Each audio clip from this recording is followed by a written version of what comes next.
Hello, everyone. My name is Chris Spetzler. I'm the Executive Director of DEF and want to welcome you to this DEF showcase for the year 2025. Excited to have you here with us. What is special about today is that we have the opportunity to hear from some of the students and also some of the partners that DEF works with.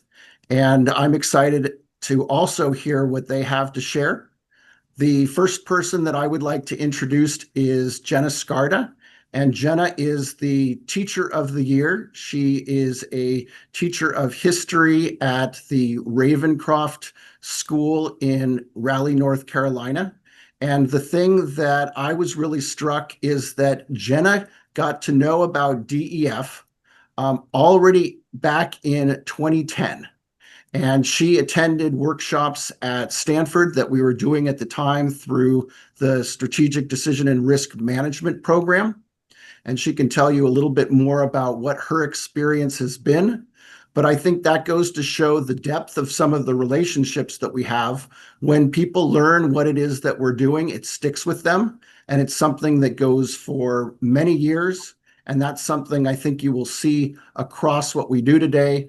We'll be starting with some of the programs that we do that are more towards summer school and inserting into classes, but then also progressing to the work that we do for a full semester at the Socratic Experience, as well as Lake Tahoe. And then finally, some of the work that we've been doing with administrators and district-wide. So I'm excited to have you with me. And Jenna, if you can kick us off, we're excited to hear about your experience with DEF over the past, coming on 15 years. Yeah, I'm happy to really be here. This is great. I've been using the curriculum for the last 8 as a teacher, and just recently on the website said, "How did you hear about DEF?" And I was like, "How dare you ask me that? I've been doing this for almost over a decade and a half." But yeah, I heard about it at a conference when I was in admissions and financial aid. And I ended up being able to go to Stanford for a good period of time and then finish the complete certificate for risk management and teaching decision education. And again, at the time, I was in admissions and financial aid. So it was really the statistical aspect of it with decision education and risk management that I utilized immediately in my role in admissions and financial aid. And it resulted in me being able to build a really comprehensive cover sheet for my team to look at applications. And it made it really easy to get a gauge on students that were participating in the admissions process and if we wanted to accept them. And it gave an actual, quantifiable number for these applications, which was really helpful. We ended up increasing our local acceptance rate by 30%. Partially because of that, partially obviously because of other things, but it made the job so much easier and the communication among the different departments so much easier. The financial department really liked a cover sheet with charts and data on it. And that was really helpful just for group communication on the admin team level. After I left admissions and financial aid, I ended up in Asheville, North Carolina, and volunteering at shelters and was a foster parent for therapeutic youth, kids that had a ton of behavioral issues. And I vividly remember one of the first things I put up when we got our first foster son at 4 years old was stop, think, decide. It was the red light, yellow light, green light, and it was outside of his room. So whenever he was losing kind of control or whenever he was having this limbic system overload with fear or emotion, we would be able to go and say, stop, think, and decide. And that was really the first parental use of the tools that I had. Now with my 11 and 9-year-old, the stop, think, and decide poster was in the house when they were really young. And we've actually been able to move on to actually right behind Chris's, the decision chain. I have the decision chain hung in each of their rooms as well. What's the problem? What information do we need? And it lets the communication between the adult and the child be so much more clear and concise without emotion, without judgment, without a defensiveness on the child's part. If they're fighting with each other and I say stop, Now we have to think. I'm not yelling at either one of them. One of them doesn't have to say, oh, it's his fault, because we're not doing that. We're just logically backing up and taking a moment.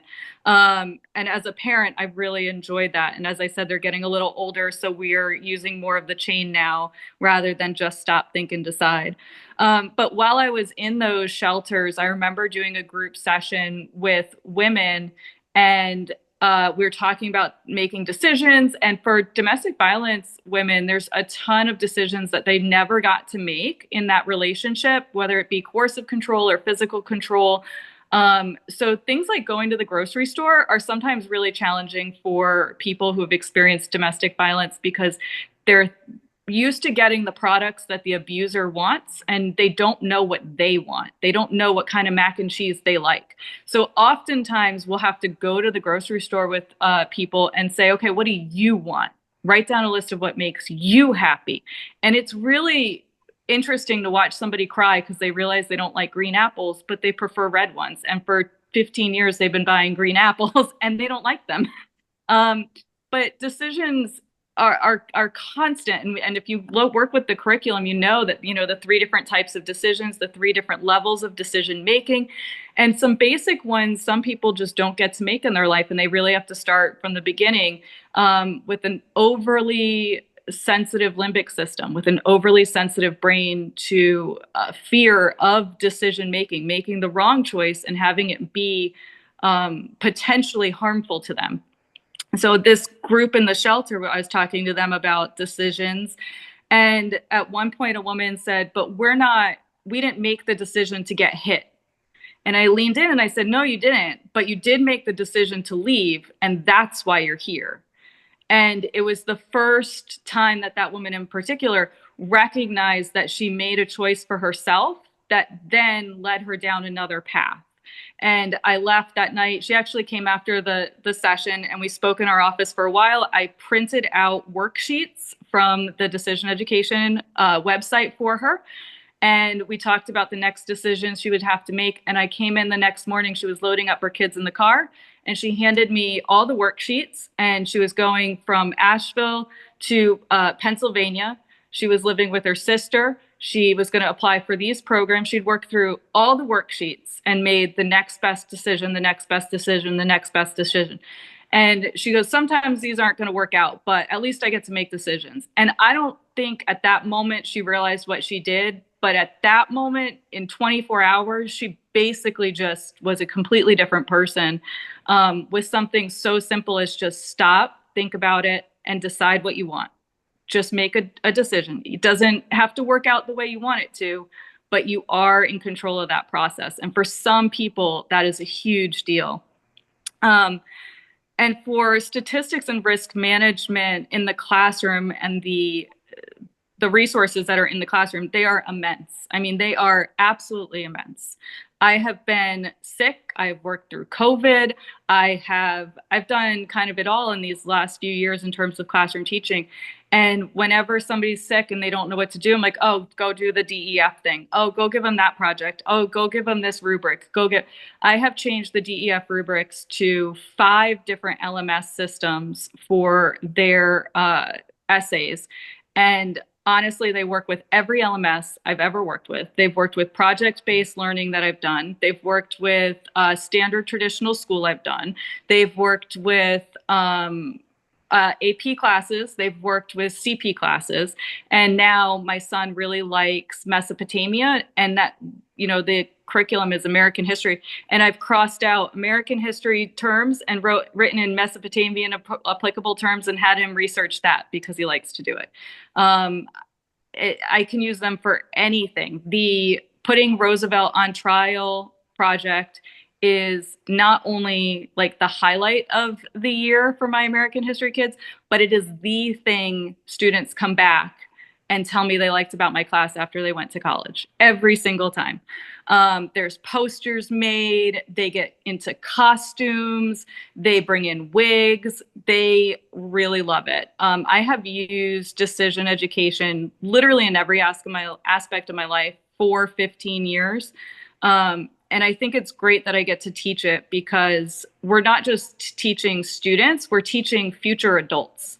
And future adults are going to be working with people in domestic violence shelters or unfortunately victims of domestic violence. Future adults are going to have to figure out how to budget and what they're going to buy at a grocery store. Future adults are going to have to look at finances and make decisions on hiring and firing like I had to do in admissions. There's not an aspect of life that making a decision or learning how to do so is not applicable. And Chris knows this. I texted him yesterday, something happened in my life and I could have spiraled so quickly. In fact, I did for like 5 minutes. But on the 6th minute, I took out a piece of paper and I took a deep breath and I shut down my limbic system and I shut down my amygdala and I told myself not to be scared. And I just wrote out all the information, gathered all the information I needed. I wrote out all of the decisions I needed to make and that I was in control over. And then I made the decisions. And within 20 minutes, I went from complete panic for the safety of me, my kids on a massive level to completely in control, completely calm and being able to sleep at night. And if we can get that muscle in kids at a younger age and we can work that muscle, we can send adults into the world that are capable, calm, thoughtful, and feeling confident that they can make the choices for themselves. And that's definitely what I've been doing and definitely what I've seen in the last 15 years. So Jenna, I've already told you how inspiring that is. It really validates the work that we're doing at DEF. So thank you so much for sharing that. And what was really special is that for all of the thousands of people that download curriculum over the course of the year and visit our website, we don't have that many that fill out the form. And so then we do see something, it's like, wow, this is somebody that was back at Stanford. And then once we talked, I was like, oh yes, I do remember. So it's really great to be back in touch and to have your support. And I'm so impressed and so thankful with all of that. So what we're going to do next is we're going to start talking about StrongStart, which is our summer program. And actually, Stephanie McLaney has been living in Eugene and working with DEF. And she is running that almost completely independently. So she's going to run this section and she's going to set up for a student and for a counselor that has run the sessions. So take it away, Stephanie. Yeah, hello everybody. My name is Stephanie McLaney. I live in Eugene, Oregon now as a result of a better decision in my life. I'm from Florida, and after a series of decisions and events, I heard that I could come to Eugene, Oregon and help work with Springfield High School and Thurston High School and run this summer camp called StrongStart, which was the information that I received from Dana when I first met her, and like I taught myself decision skills through the teacher binder. So for me, it was a really cool opportunity, and I've been doing that for this 4 years now. But I wanted to introduce Rickey. Rickey Bray was our student of the year last year. I'll do just a little bit of introduction, and he'll tell you the rest. But he was a 9th grade student turned mentor, and during his junior and senior year, and even in this last summer, even graduated, also returned to help be a super mentor. So let me spotlight Rickey. And Hi, thank you. my name is Rickey Bray. I just graduated from Springfield High School last year, as she said, and currently I am working at Advanced Cabinet Designs, and I'm attending LCC at the same time. I guess what I want to share about StrongStart is like my favorite parts about it, which is the team building of the students and how all the activities that we do it helps them learn each other and make friends. And it also allows you to meet the upperclassmen for the rest of the school year. Got to put on the spotlight, I'm sorry. But the way I was introduced to StrongStart was my parents actually had signed me up for it, and I really didn't have a clue. I thought it was just going to start the school year.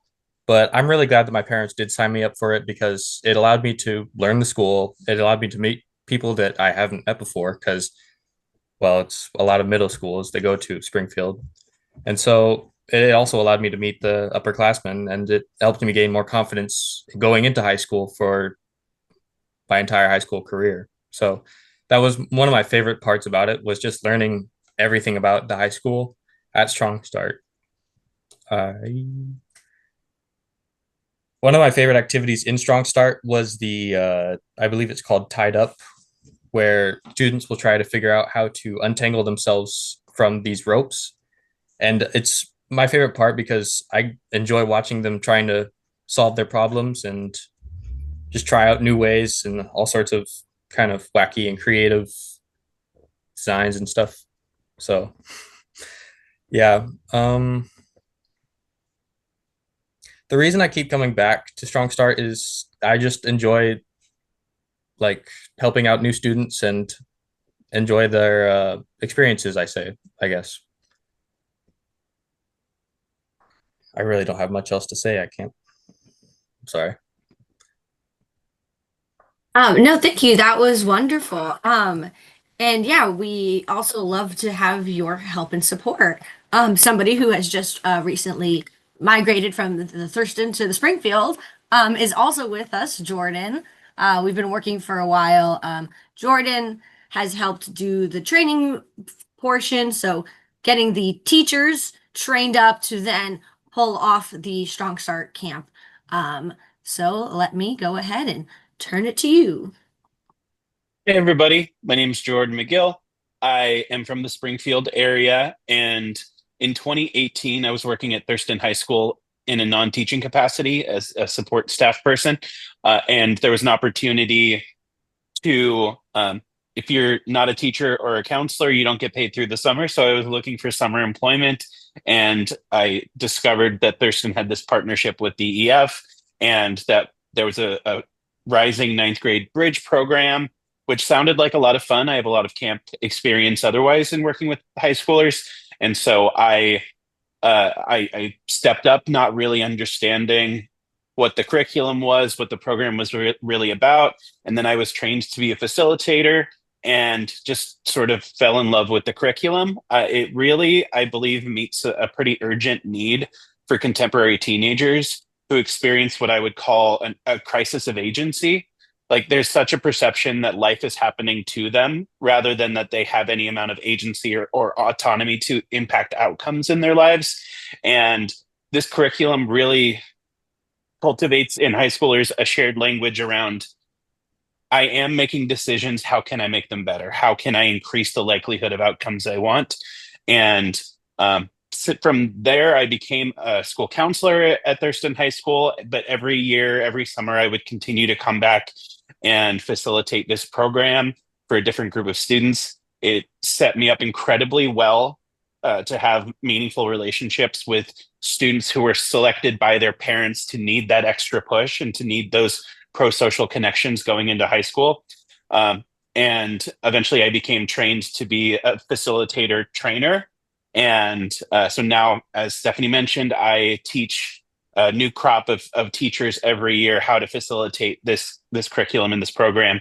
And as a counselor then at Thurston, I started integrating elements of the curriculum into different programs that I was doing as a counselor. I did a young men's kind of behavioral small group for young men who struggled with emotional regulation and behavioral regulation. And so many elements of the DEF curriculum support that population in a really meaningful way. When I student taught a health class, I would pull elements from the curriculum. I have the decision chain poster in my office, and I talk to my students as they're making post-high school decisions. We break down decisions through the decision chain, or we use a weight and rate table to talk about post-high school options. Like, there are so many elements of the curriculum that support the kind of work that a school counselor does. And it's really empowered me to even come into the job as counselor with a set of tools and a set of shared language with my other teammates. Especially last year and prior years, I was working alongside another counselor at Thurston High School who had a high degree of competence and familiarity with the curriculum and had even taught a decision-making course at Thurston as a class that students could take with the DEF curriculum. And so it's really just an embarrassment of riches for a school counselor. Once you learn this curriculum, you are, I would say, even over-equipped to support students making big life-impacting decisions. And so I'm really grateful to still be involved and to get to have these conversations. Jordan, it's been really great to see your professional progression and to see you get your feet with the counselors at Thurston and now be at Springfield. And I know that the teacher this year was James Underwood. He wasn't able to join us because he just got sick. But all the way back in, I think it was 2009, James was involved with the study that we did at Thurston. He was one of the history teachers that taught DEF in his sophomore U.S. history. And that's the randomized study that we had that showed that they learned more history as well as increased their decision-making competence. And so here we are another 15 years later. I didn't even realize he was continuing to teach that in his history class, and that he has also been coming back now to do StrongStart after all of these years. So it's so great to have that depth of experience and also be there in the counseling staff, both at Thurston and now at Springfield. Really appreciate that support and how much you've added over the years. Now, one of the other organizations that is nearby to Eugene is Junction City. And Junction City is where Liz Thompson came onto the DEF radar. And Liz has progressed things in so many different ways. So Liz is going to take us from StrongStart, which is the summer program, which basically is for incoming ninth graders that spend 5 days in a camp that is led in large part by student mentors that are rising seniors like Rickey, that helped to pull the whole thing off by one teacher like Jordan. And Liz took it another level and started to integrate it at Junction City, and then has taken it even further since. So Liz, could you share a little bit about your experience? Yes, I can. Hi. There we go. I was gonna share for you, just trying to get it going here. Okay, so I, like Chris said, started with the StrongStart program. And from there, I was working in Junction City School District, and I discovered the need. I just really felt passionately that every student in the school needed this. And StrongStart's great. It hits a small amount, or however many ninth graders you can hit coming into the building. But I felt like all of the students needed it. And I'm a big pusher on the language, because I feel like once you get students to have the language behind decision making, then you as the mentor can really help guide them along and have those conversations you need to be having. So I worked with my administration and DEF, and we built what was called the Steps to Success program. And that was a class for all incoming ninth graders, and all incoming ninth graders take that class. And then from there, I worked to build the healthy lifestyle choices, which we'll hear a little bit about in a second. And off of those, we have also built a number of standalone lessons and a U of O summer program that we ran this last year for a week with students on the U of O campus. So StrongStart is what Steph's talked about. Sorry. Steps to Success. It integrates decision making with students' skills that they need, especially in that ninth grade year coming into high school. So we identified skills that they really needed. We give them the foundation of decision making. And then the thing is that all those skills they need are tied to decision making. So they need time management. They need to be able to self-advocate. They need to be able to monitor their social media and their cell phone usage. And all of those things link back to making good decisions. So we would work through that in the course. And we also did every Friday a grade tracking. So making good decisions to make healthy habits and stay on top of your grades, to be informed, to get all the useful information you needed to make those decisions about your careers in your schools. And then we did college and career exploration as well. We also built these additional tools, which are these decision cases, which have become super popular, and they're used in pretty much all of our programs. And what I found is that kids very commonly love to say, I don't have a decision to work through. So we'd like want them to practice and give them the tools. And then they would quickly say, oh, I don't have a decision. So this gets them practicing the process. So they work through the decision workspace, which you see there, and they work through each link of the chain using a scenario that we give them. And we have, I think, 3 or 4 sets of these now. We have a standard decision set. We have a healthy decision set, which ties into our healthy lifestyle choices class. We have a risky decision set, which ties into positive pathways, which Steph built off of this and works more with juvenile students who are in the delinquent system. And then we just, this summer, I worked through a set that was more aimed at minority students. So we have all those sets, and then the students can work through them. And then once they practice it and they start to understand, and this is what Jenna was saying, like you want them to get using it and to be so that it becomes second nature. So now they've done it, they know how to do it for other kids. The hope is that when they face their own decision, they're using it. We've also launched a number of standalone lessons. This has been more within the last year. I'm continually building new lessons that we can hopefully get into schools that can use them when they don't have the time or the administration backing or whatever is facing education at the current moment to get a whole class in the door. They can pull in these lessons. We have a number on current events and things that are facing kids these days. This has been one of our most popular ones this year with all the statewide cell phone bans across a lot of states in our country. So a lot of people have downloaded this and picked it up, and it just helps kids work through the decision. Obviously, they're not going to overturn the decision in their school, but it gets them to think about it instead of just saying, well, this is stupid. Okay, why? Gather the information, get the backing. What are the values? What are the community values? Let's assess them together. This summer, I was able to work with the University of Oregon Summer Bridge program. This program brings students to the University of Oregon from throughout Oregon. These are high school students going into their sophomore, junior, or senior year in area high schools. And they are specifically students who have been underrepresented on college campuses. So this is minority students, first generation students, low income students. And they spend a week at the University of Oregon and they learn about college and college opportunities.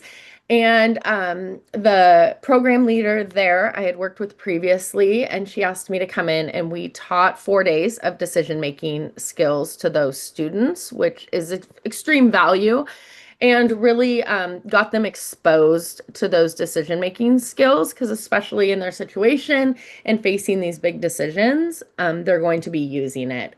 And Cindy, who I worked with, said this, and she just really noted that she wanted something that like was going to hit all the kids.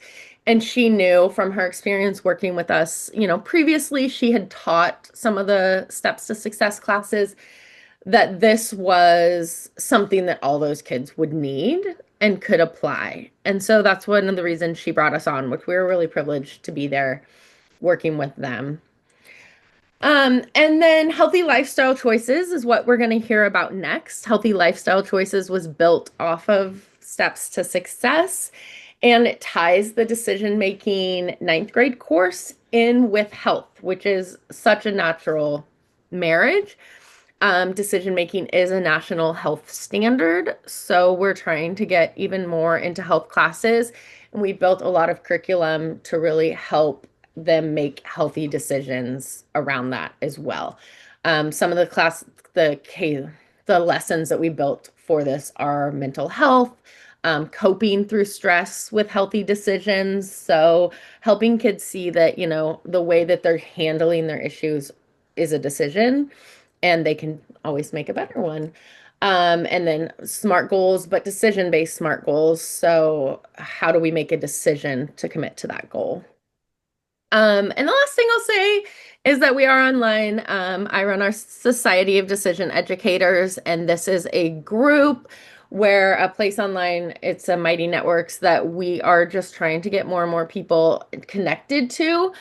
And you sign up, and then we share lesson plans. We can talk, we can have discussions, you can ask questions, and just a place that's like low stakes and lots of reward, and a place to talk decision making and to connect with other educators. We have an educator area, a counselor area, and an administrator area. And that's all. Thank you so much, Liz. And I really appreciate what you're doing in leading that effort with the Society of Decision Educators. One of the things that we've noticed is because Decision Education Foundation is a foundation, often people think that what DEF is going to do is bring them money. And that would be a lovely thing to be able to do. I'd love to be in the situation where we had so much money that we could support the institution of some of these programs with different schools. But the Society of Decision Educators, clearly it's about educators, with educators in the center of everything.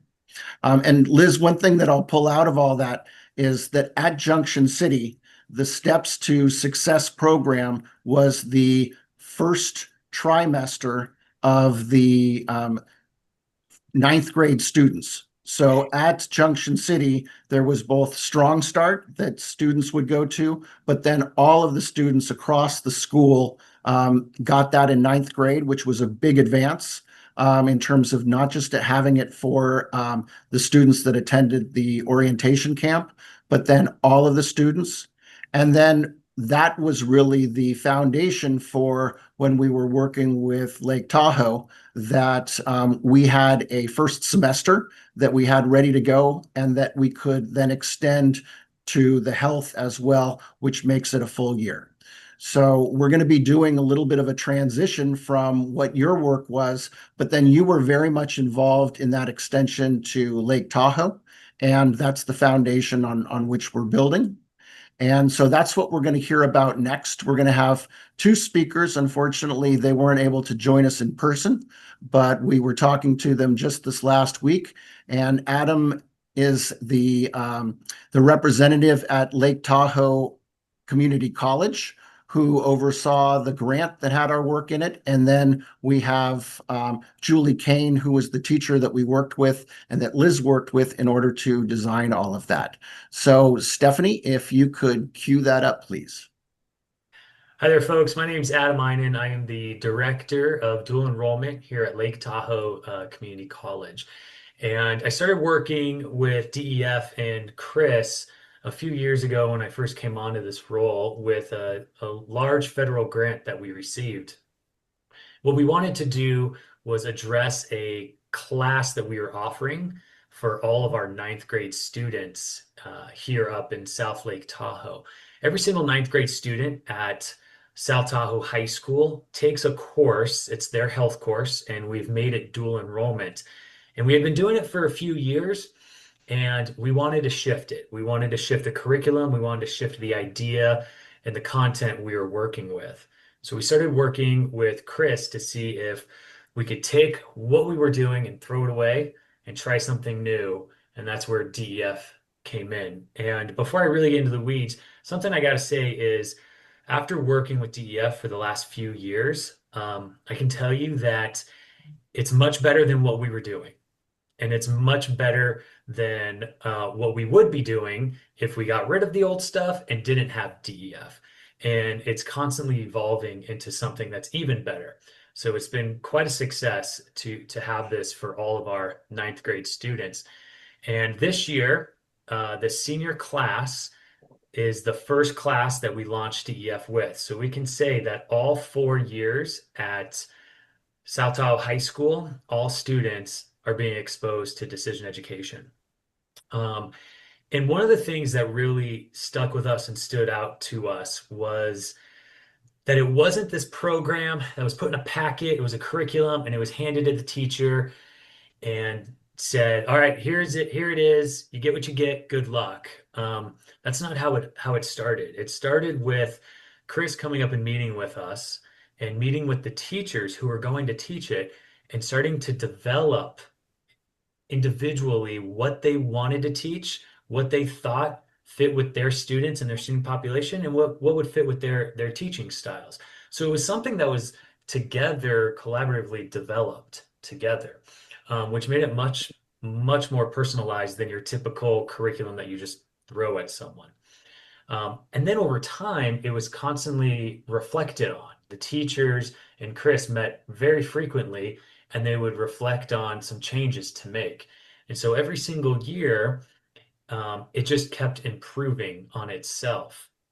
And I think that really speaks volumes to DEF and the work that they did for us, knowing that once you create something, it's not set in stone, that as times change, things change a little bit, things change with our students and their mental health. Our curriculum also change, right? And so Chris and his team are constantly working with us and with the teachers to improve every single year. After the grant ran out, we still said, we want this. So it's kind of institutionalized with us now, and we find money in other places to pay for this. And it's something that we see definitely worthwhile to keep it for our students. And I just have to say thank you to Chris and DEF for the great work that they're doing, the collaboration they're doing with our teachers, and just the constant improvements. Hi, everybody. My name's Julie Cain, and I've been teaching health at South Tahoe High School for the last 11 years. Our health class is broken down into 2 semesters, first semester being a freshman seminar, second semester being the health units. First semester focus is really on, who the students are. We talk about their values. We talk about their strengths, their passions, their work values.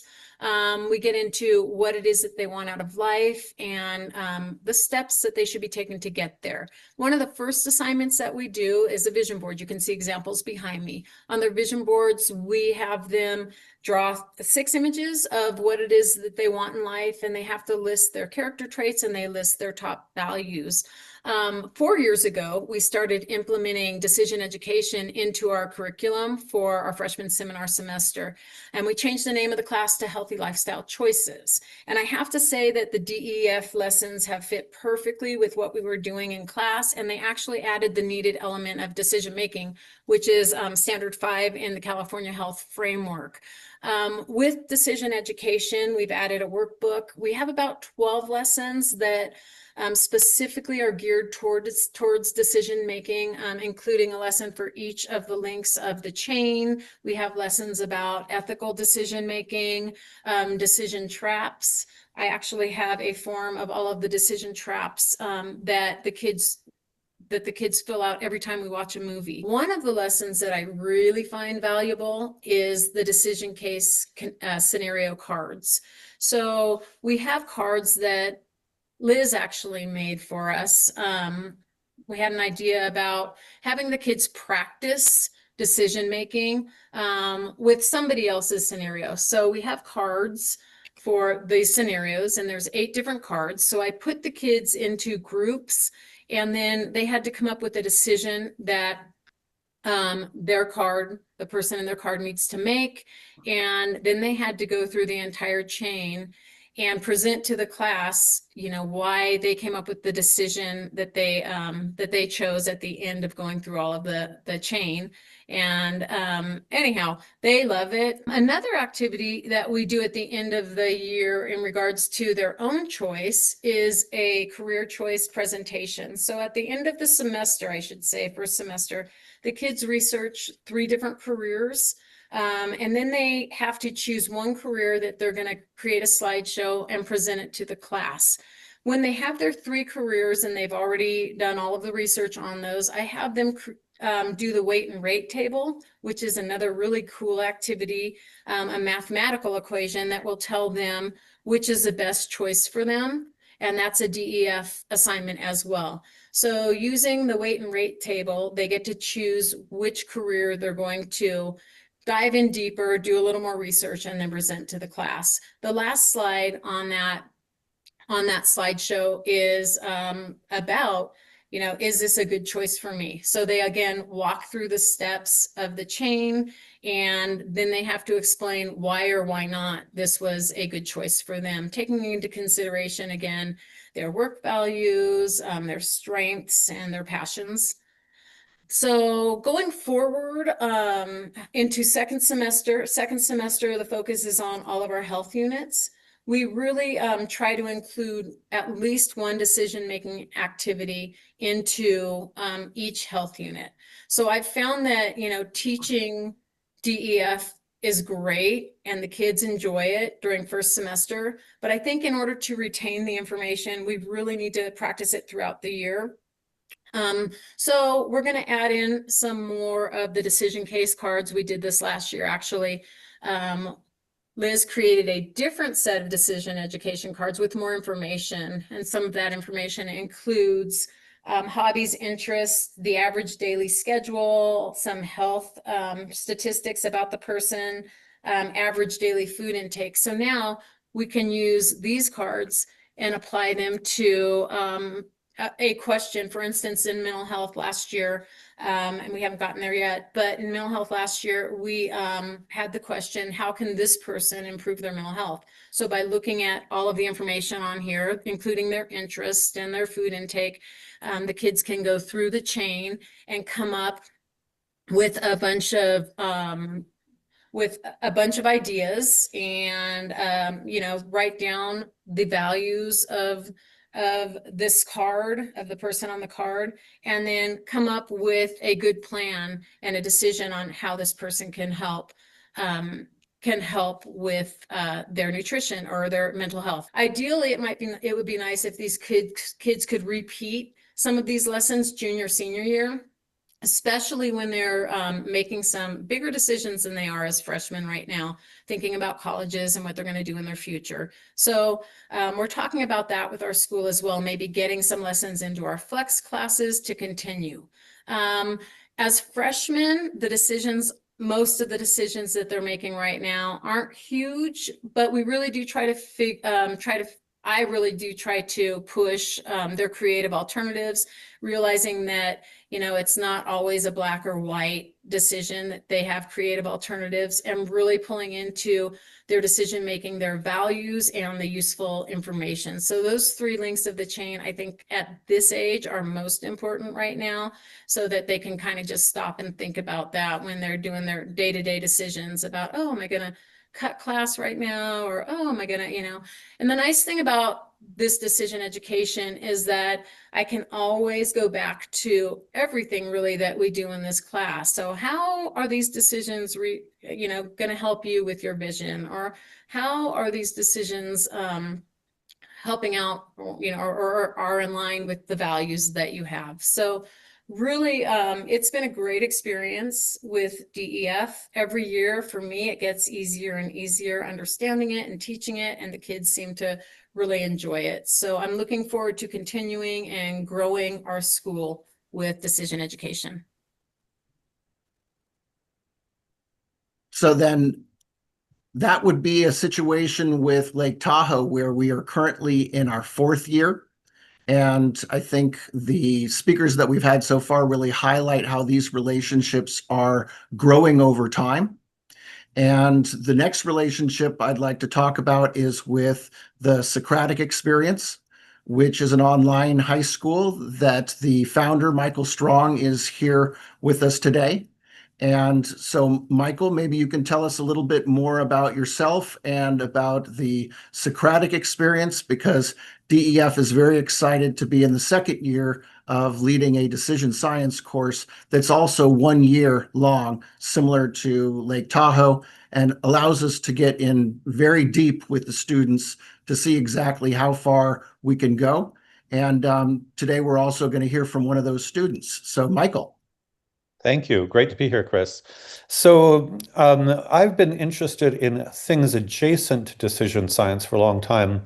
Most particularly, I've been following Robin Hanson on prediction markets for more than 20 years. And I followed, Annie Duke, Thinking in Bets, and she's big on decision science.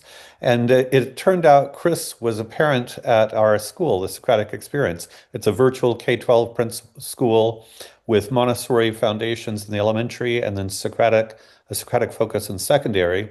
And when Chris told me about Decision Education Foundation, I thought, oh my gosh, we have to have this. And my ideal ultimately is to have elements of decision education throughout our K-12 program. But the most appropriate starting point was to have a dedicated decision education course, decision science course, which we did, as Chris mentioned, last year.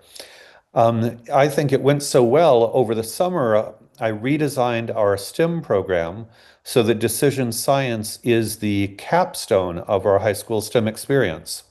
And we are in a position where I can completely ignore standard K-12 curriculum. Doesn't mean that we don't do some things that are in standard curriculum, but for instance, on the STEM side, personally, I think standard high school chemistry and physics are not the best use of most students' time. I think decision education is a much more valuable use of their time. I took high school chemistry, got straight A's, memorize and forget tests. Nothing against chemistry, but it's not anything I use. Whereas making good decisions, young people and adults need to make good decisions every day, throughout their life. So I'm just going to share real quickly a sketch of our curriculum so you can see. This is the core curriculum. We also have electives. I'm not showing those here. But these are the high school core classes at the Socratic Experience. Each one is a 2-hour block that meets every day but Wednesday. Wednesdays are electives. The Socratic Humanities, the sequence, and this is just for context, we spend 9th grade having Socratic discussions on the ancient world, 10th grade Renaissance and Enlightenment, 11th grade US history and literature, 12th grade philosophy, politics, and economics. But in light of discovering decision science, before this, we didn't have a thematic progression, so to speak, in high school STEM. And I'm very big on Euclid because I think rationality proof is super powerful. In progress studies, we need to know how we got to where we are. We've got a great class on entrepreneurship and emerging technology. Again, entrepreneurship is of greater interest to most teens than is standard high school chemistry or biology. Empirical modeling, young people need to know how models work, the fact that we can make models of reality and get some evidence about how things are going. Those of you who understand prediction markets and forecasting would understand why empirical modeling might be a good prerequisite. And then the capstone of the whole experience, this year for the first time serving as a capstone, is decision science. And the reason is that, Socratic Humanities, know thyself. I'm very much a philosophical sort of person. I want young people to think about themselves, and I think of our secondary curriculum really as the conscious development of personal identity, which is a mouthful. But decision science is a perfect STEM analog to the kind of broader Socratic philosophical thinking. Decision science combines, on the one hand, some philosophical and psychological aspects of our values and framing and those sorts of things with rigorous risk-taking and mathematical analysis of decision-making. And so it really is the perfect capstone for the years of self-reflection and thoughtfulness we want internally from the humanities, as well as understanding the external world that we long for or strive for in the STEM. And so as a consequence, I'm delighted at our current structure with decision science as a capstone, and I would encourage more schools across the US, if they have the curricular freedom, to think of decision science as a capstone, again, with our aspiration being decision science being developed all the way along so that the Socratic internal reflection of the humanities has this analog in our STEM program. Finally, two more points before I leave. One is, somebody earlier mentioned agency. In a world of AI and robotics, I think the most important thing for human beings and young human beings to develop especially is agency. If you're not a high agency person, if you don't feel the confidence and capability and have the knowledge to make your own decisions, I'm afraid the world could look grim in a world of AI and robotics. Conversely, if you're a high agency person, if you're confident or capable and know how to make decisions on your own, the automation that is coming our way at a rapid clip will give you magical superpowers, just to put a little bit of spin on it. Finally, one other footnote. I teach a purpose course, 30 minutes a day, 5 days a week, on what do you love, what are you good at, what will the world pay for, and what does the world need? And just to make a connection between decision science and, in this case, the course I teach. And one of the things that many young people are concerned about are all of the horrible things that are happening. If we're online and social media, we can be drowning in negative events all day, every day. And it's just emotionally and spiritually exhausting. And so we talk a lot about how to manage this. One of the themes that we got into is Scott Alexander, StrongStart Codex blog on existential risk. And I want them to realize that whether it's nuclear war or climate change or pandemics or whatever asteroids, that there are rational ways to think about risk. And so rather than simply be at the mercy of fear and fear-mongering, there's certainly bad things going on in the world, absolutely. But I see this decision science as a methodical approach, not only to making decisions in one's own life, but to think about the world and what's going on in the world, and to know that there are tools for understanding things that transcend this or that current thing going on. And it's a big, big project to get to forecasting and prediction markets. But ultimately, that's my goal, is at the end of decision science courses for the students to have some sense of independent thinking with respect to long-term trends. So much more. I'm eager to work with Chris and his team for as long as possible. Thanks to his dad, Carl, who's here, for developing it. And I'll pass it on to the video if you want to show that, Chris. Yeah, well, so let me just position this a little bit, because Michael, when you set me up with the opportunity to do this year-long course, you also set me up with Jayne Besjak, who at one point was working with a national lab in a decision science department. And so I felt like I had both a great equal partner that could add a lot to the class, as well as everybody had faith that this was going to be a balanced kind of class. So Jayne has elected to be full-time this year with the school that she runs. And since we did so great last year, Stephanie is my co-teacher this year. And those goals that you've set are certainly things that we are continuing to build out. And what we're going to do is we're going to hear from Jayne when she presented to the DEF board last year at about this time. And what she's talking about is the class that the student Sui is going to talk about next. But this is what Steph and I have just been through in the first quarter with these students. We started off in our first quarter of the year really focusing on utilizing primarily DEF's decision chain, decision framework, and being able to work with our students and teach them that sort of foundational information. We have 10 students in the class. They're quite a diverse group of students, primarily 11th and 12th graders, coming from a number of different types of backgrounds with a variety of skill levels. But we've been really happy to see that we've been able to have all of them get on board and really understand these concepts of the DEF decision chain throughout the last 12 weeks or so we've been working with them. So in the first 8 weeks or so, we're really focusing on just utilizing a lot of the really great videos that DEF already has that walk through the different aspects of the decision chain so that we could lay that foundation for them, really focusing on helping them understand what it means to frame a problem to lead towards a quality decision. We incorporated decision traps and risk analysis and ethics, focused a lot on helping them identify and understand what their values are. And so we were really happy to find that they took to this material pretty quickly. We developed a few case studies for them to work on. coupled with the videos that already exist at DEF. And so our first quarter culminated in them creating a personal decision project. And this is something that really was very tied in with, again, all of these decision chain elements.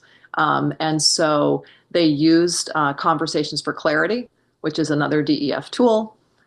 I also had asked them to each develop a decision journal because I thought that that would be useful for them just to sort of focus on decision spotting, and also, again, kind of really thinking on a daily basis about what these links in the chain are for making decisions. And so they've done that to a certain extent. They're starting to use the vocabulary. They're starting to talk in these terms. We brought in Myers-Briggs to have them really think about personality types.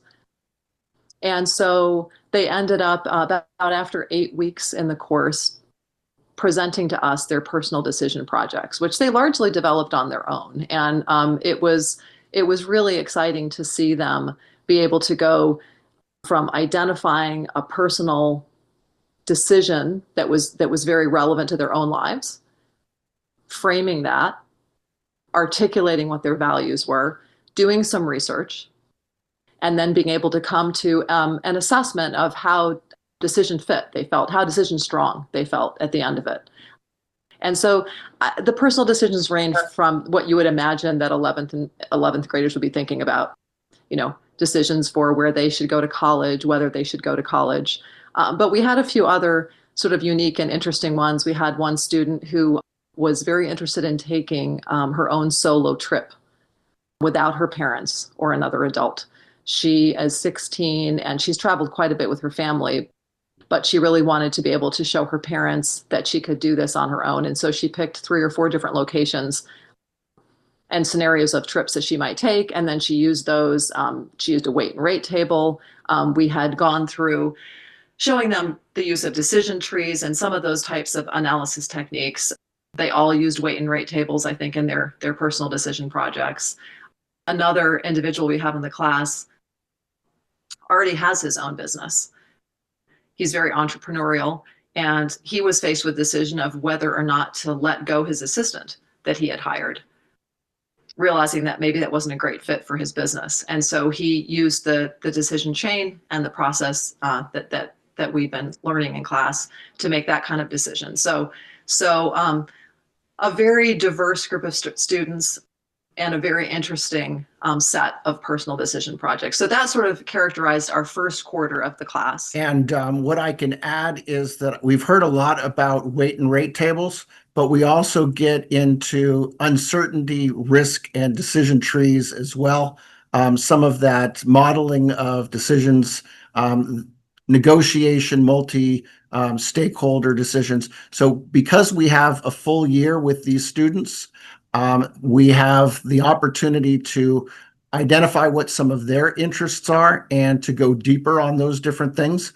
And the projects that we do are focused on real world activities. We have them design a scientific poster. We have them do a grant proposal.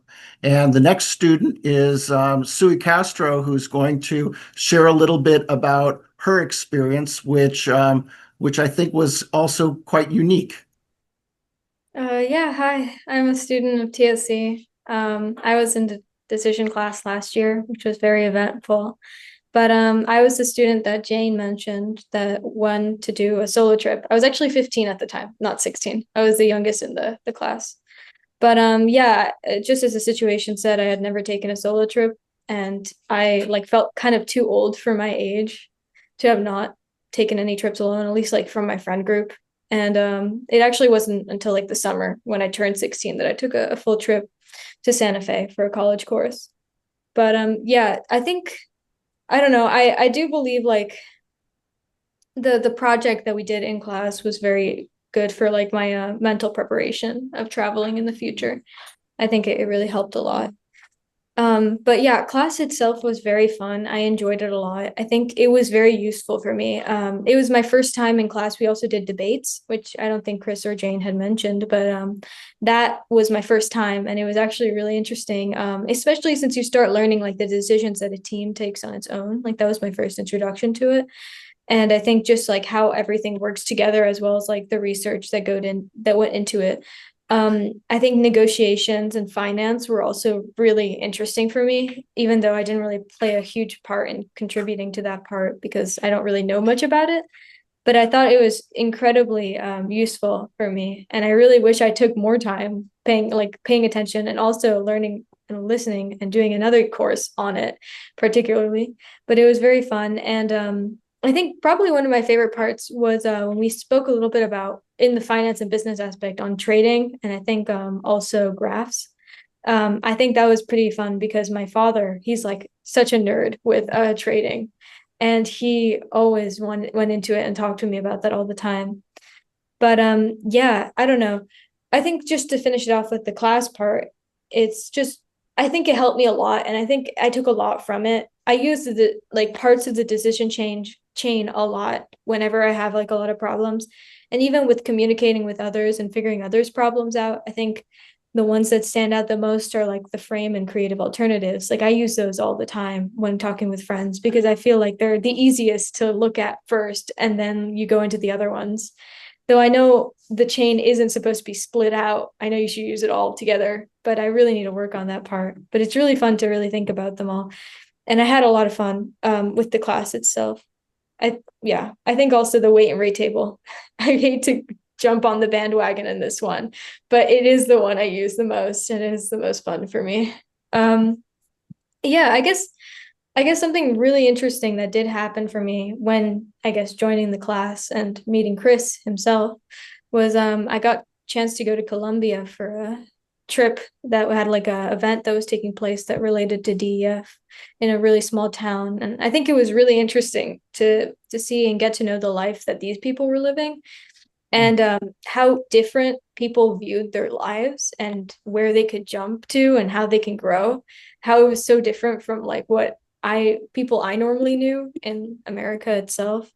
So I thought it was really interesting, and seeing how these people implemented decisions to like almost teach it was also, I don't know how to explain it, but it was very different from what I thought would happen. And I think it was really useful though. And I do believe like we did a difference in the town, or at least a small one, if anything. But once you start like understanding the specifics of each person's problems or how they view their life, it's really much more easier to like sort of implement the process of decision making into them and seeing the sort of change in their process of thinking of how they see their futures. So I thought it was really fun, and sort of showing that like there's endless routes your life can take you. And if you just really think about all the decisions and look deep into that, it really can make a difference. So I think that was like really interesting, and I'm really proud of it. I do think there was a lot of loopholes that went into the process of that trip and afterwards too, which was sort of a mess. But I think it was a very good learning process for me, and I'm still learning at the moment about it and sort of getting through all the troubles and procrastination and issues and motivations that come through it. But yeah, I don't know. Well, Sorry. see, yeah, so one of the things that Sui's talking about there is that the reason why Sui got to come to Colombia was because she was such a great student in the class. And Jayne mentioned that there was a wide variety of student capability. So I was looking for opportunities for students like the entrepreneur that was mentioned, and also for Sui. Sui had said that she was interested in filmmaking, and we had this organization that was implementing our work in basically a village in the Andes, and I wanted that documented. So I ended up inviting Sui and her father to come and be a part of that. And so we're still working on that documentation because there were a lot of moving parts, and it's something that takes a lot of project management. And yeah, there's still learning to be done. And there's nothing wrong with working on those kinds of professional skills that are going to pay off in the long term. I think that we may even have some time to take a look at the film that they developed there in Colombia if we use our time appropriate. So it's so wonderful that you were able to join us and to share your part of this this whole experience. And yeah, it was great last year. We're having a great time. And actually, Sue's going to be coming to class and talking with the students and being a part of the class experience on Monday. So now we're going to be doing a little bit of a shift in terms of the kind of relationships we're going to be hearing about and talking about, because we're going to be talking to a couple of superintendents. And we already started this with Michael in terms of the Socratic experience and how we're hoping to build in across the organization there over time as it makes sense. So if I could introduce Dr. Michael Carter, he can talk about the work that we've been doing in Lakeview, Oregon. Got to unmute myself. And be on video, please. There we go. Got to unvideo me. There we go. Thank you very much. Appreciate you having. I've been taking some great notes. I love it. So thank you all very much for sharing. It's kind of nice to hear different aspects. It's almost like the ocean, different levels. You see different strategies. You also see different impacts. A couple things. I was able to DEF have it in my district, in Rainier School District, and our staff and students were trained, and that's awesome. The last 5 years I've been in Lakeview, Oregon, which is a rural Oregon setting in the eastern part of the state. And Chris has been able to come out with his staff, and it's been wonderful. And last year we had one of our, Sophia Gooden, one of our students is the student of the year. So very excited about that. She had a friendship grant she put together, and it's going to be wonderful. She's at University of Arizona. So we're excited to see where she goes with that and come back and hopefully report to the group later. It's interesting. It shows how our world is very small. This morning, we had about 200 people we presented to, superintendents and school board members and board chairs and things like that. Chris was there today in Portland, and he flew back for his meeting this afternoon. So we appreciate him doing that. But it was very good, very successful. A lot of people this afternoon have jumped me and got a hold of me and said, I need to come back and do this.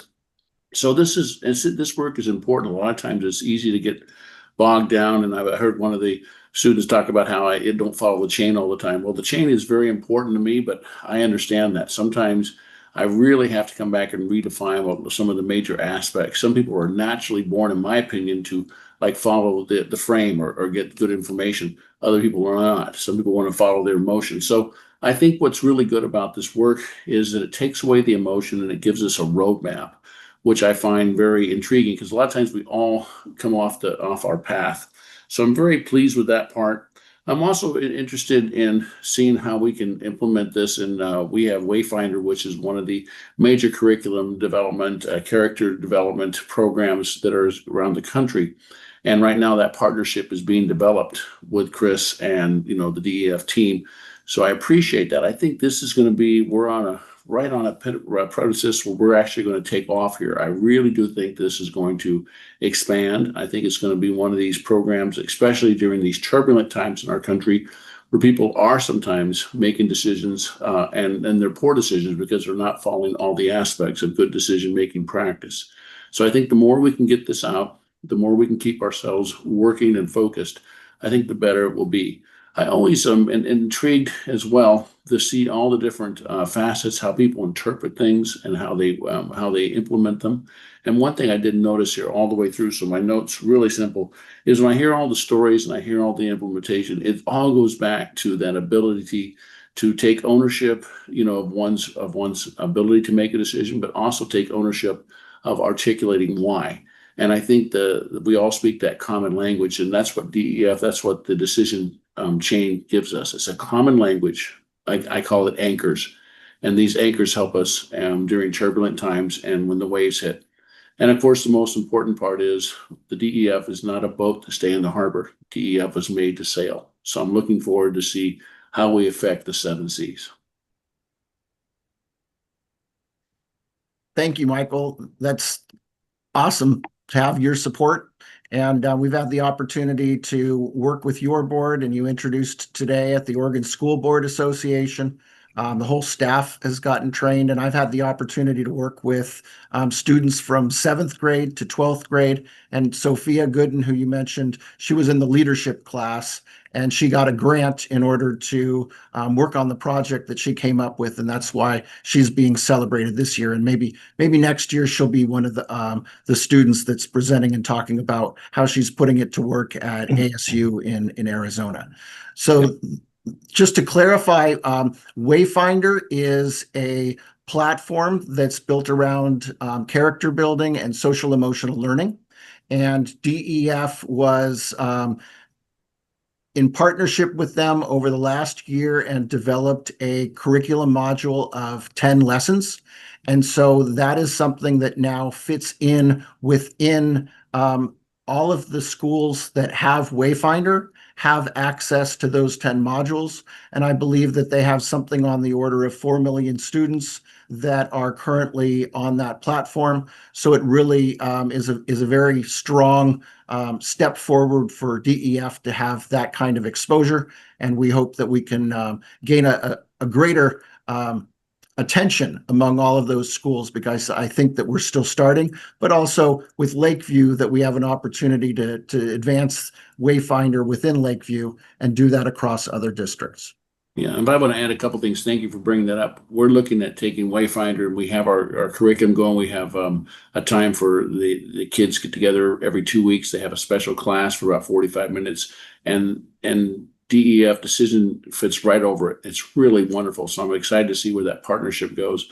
I also failed to mention too that Chris and I have had the opportunity to present at many conferences here in Oregon for leadership, and it's now starting to gain momentum. And today I know that Chris was mauled on the way out by 5 or 6 other superintendents who want to engage the services and engage this wonderful work. So thank you again for allowing me to be part of it. Thank you so much, Michael. And so Rob Hess is another superintendent in Oregon that I've had a long-standing relationship with. He's now at Central Linn District and was previously with 4J. So is Rob here? Steph, do you see him?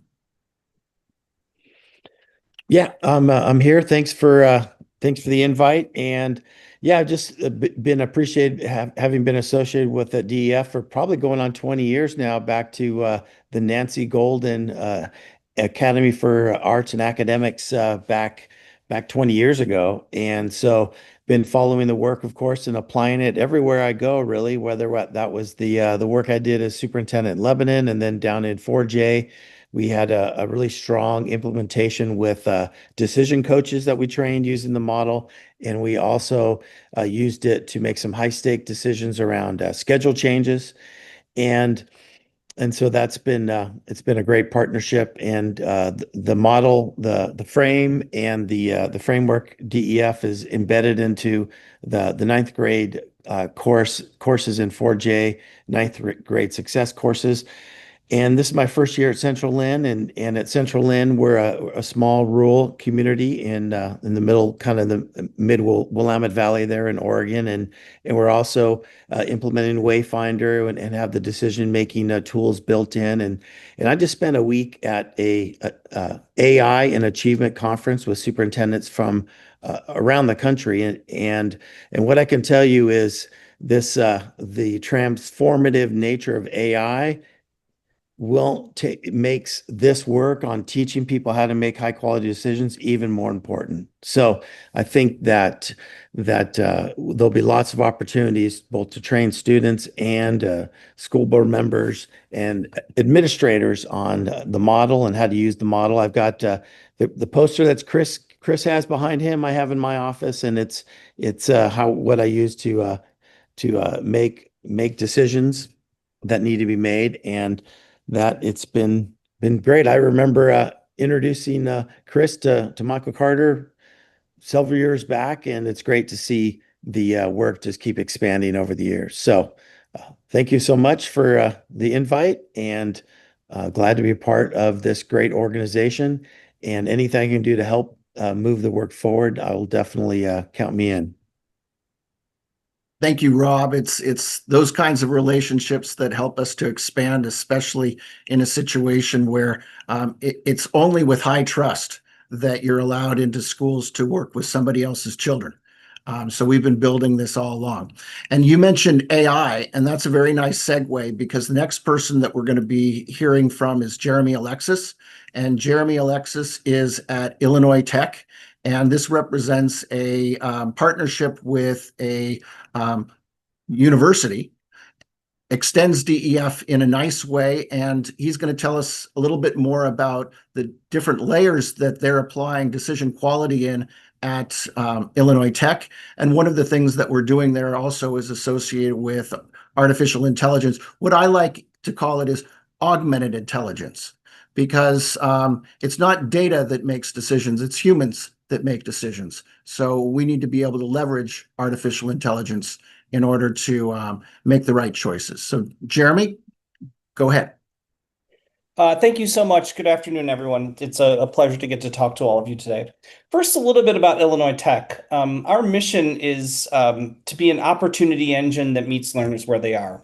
And when we think about opportunity engine, we're unabashedly talking about career success, right? So we're a STEM school, we teach science and engineering, and we want to make sure that students from any background can have a quality STEM education, but also a fantastic career. And that's why our partnership with DEF and decision quality in general has been so important, because decision making is one of the core skills that if you ask employers what's most important to them, what do they need the most, it's people who have agency and people who can make decisions. So it's very much aligned just within the fabric of our university, the decision quality approach to what we want to build into the curriculum and the careers of our students. We've been implementing decision quality to help with our university administration for about a year and a half now. We've had a lot of great success, and it's really helping us sort of articulate and rebuild our strategy, which is particularly important in this very chaotic time for higher education institutions. Our partnership, though, with DEF is really focused on several areas. The first is we really believe that decision quality and decision analysis is an on-ramp for STEM. Right? One of the things that we know is that STEM doesn't always feel incredibly open to everybody. And we actually see decision quality as a wonderful connection. So this summer, working with Chris, we're going to be hosting 2 summer programs, the same program just twice, because they will be so popular from both Chicago, but also internationally, where we're going to bring in high school students and teach them an approach to decision quality. And it will be initially a dual credit offering where the students will be getting college credit while they're taking the class. But our goal is to include high school teachers in these sessions and then eventually train them so that specifically at Chicago Public Schools, who's a close partner of ours, we can begin to offer dual enrollment so that they can be teaching decision quality in the classroom at Chicago Public Schools. We also work closely with Chris on some of our other initiatives and the Decision Education Foundation, particularly around something that we're building called Decision Coach. So we wanted to build an AI tool that did 2 things. The first was it's a wonderful way for us to do pre and post evaluation of how successful we are in terms of teaching students about decision quality. It's a very simple AI interface that allows the students to coach someone else through a big decision. And we've been able to train the model and do a lot of testing. And we're fairly confident that this is a wonderful way to see, oh, here's where you are currently with decision making. And after you've taken the class, here's how successful you've been after that. But once we built it, it's also a wonderful gamified and training tool that teaches people about decision quality and decision training, because behind behind the wall, of course, are the 6 links of the chain. So it's very easy to see as you start coaching how well you're doing on each of the different links of the chain. The final piece is we really believe in scale, right? We're evangelical to some extent about decision quality. And one of Illinois Tech's close partners is Coursera. So we're also building, along with Decision Education Foundation, a Coursera course. Now, again, this is not going to be necessarily focused on high school students. Our average Coursera learner is in their 30s. But we really believe that it's such an important and sort of critical and fundamental piece of education that we want to launch it to the world. So that's really the core. We are so excited about getting to work with DEF this summer. We also have some really interesting poker-related events that are being developed as well. We have a poker club that is also very interested in decision quality, and we're working to have a wonderful spring event. Sorry, we have so many things going on, Chris. I hope I got to all of them, and it's just been it's been wonderful to get to partner with DEF, especially just because of the depth of content that they've already created. This has really given us such a huge acceleration because so much of what they've already created is very easy and usable to build on and to help us teach and build into our curriculum. Thank you.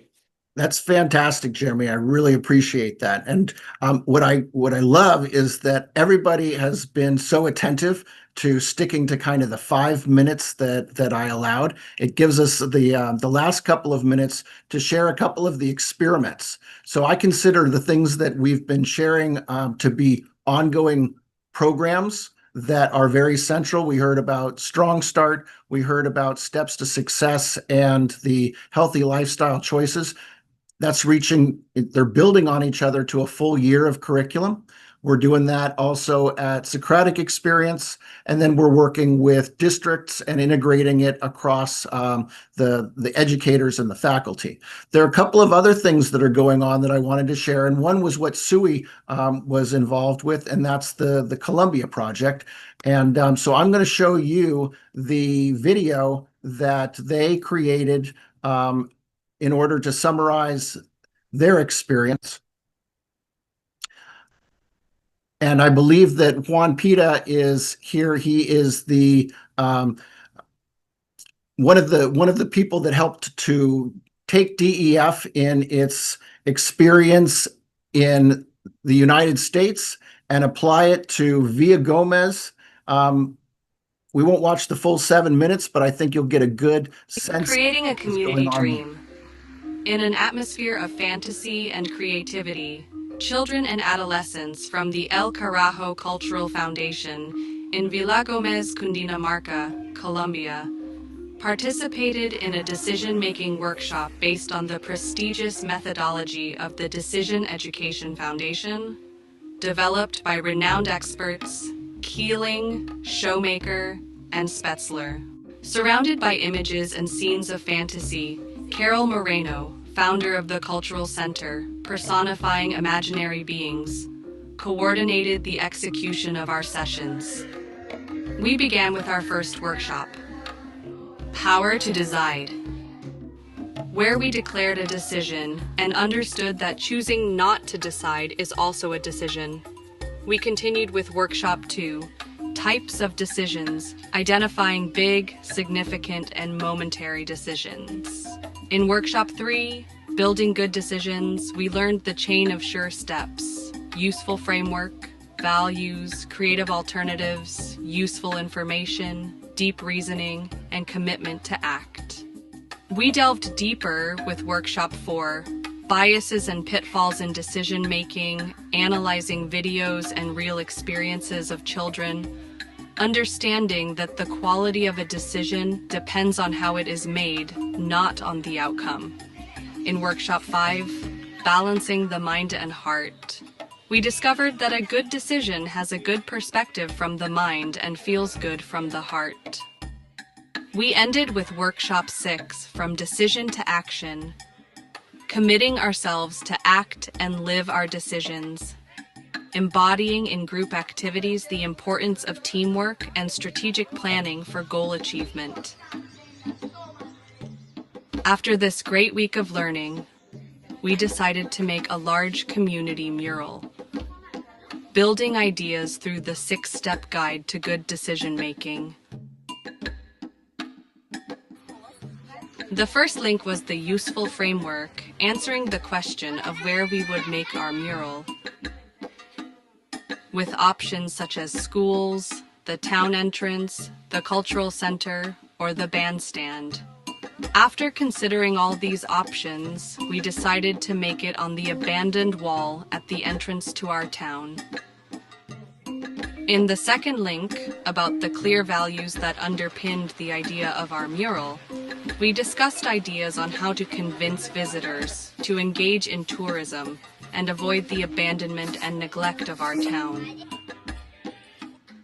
In the third link about creative alternatives for making the mural, we asked ourselves about the design of the mural and decided that the important thing was that it reflect the most valuable aspects of our municipality, its inhabitants, children, farmers, elderly people, and farm workers, as well as its livestock and coffee production and some distinctive elements of its cuisine and flora.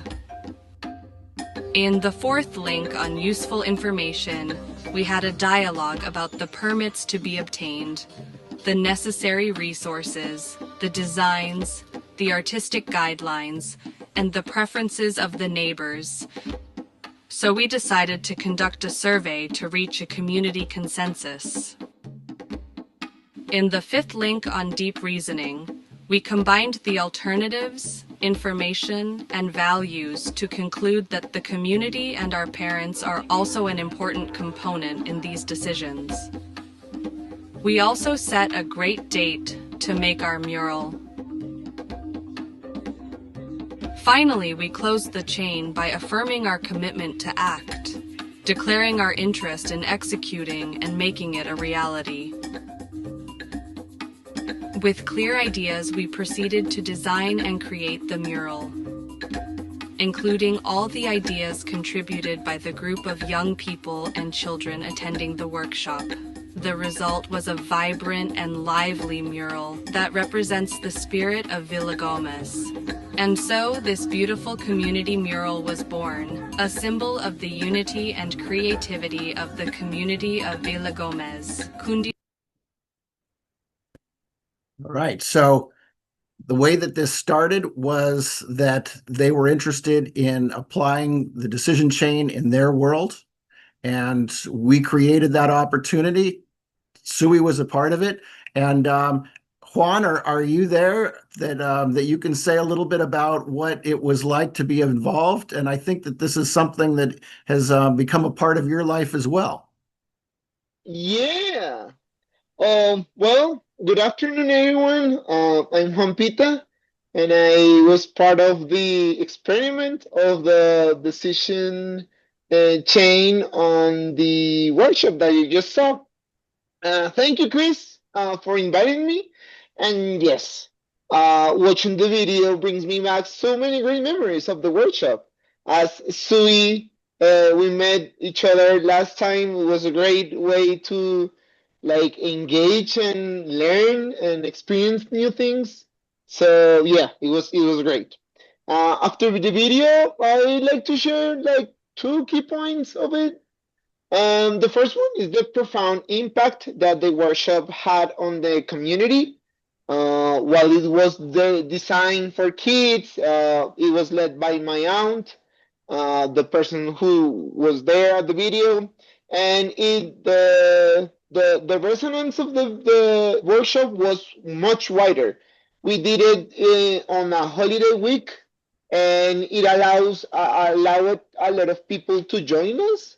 So it sparked meaningful conversations within families and even with the religious leaders, which is a great position on the community.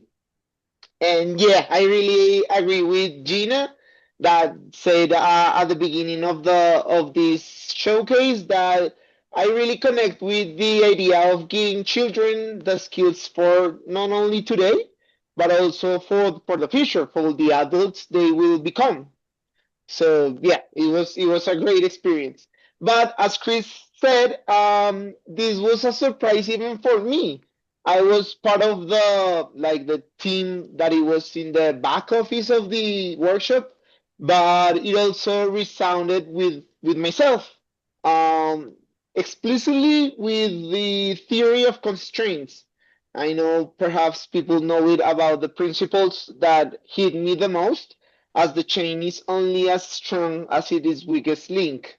So I was like having a eureka in Spanish. It says like at that moment that you say aha, and that was a great experience for me. It wasn't intended for me, but it made a huge impact on me, on my proper career. I'm a project manager, and I'm thriving into the corporate world.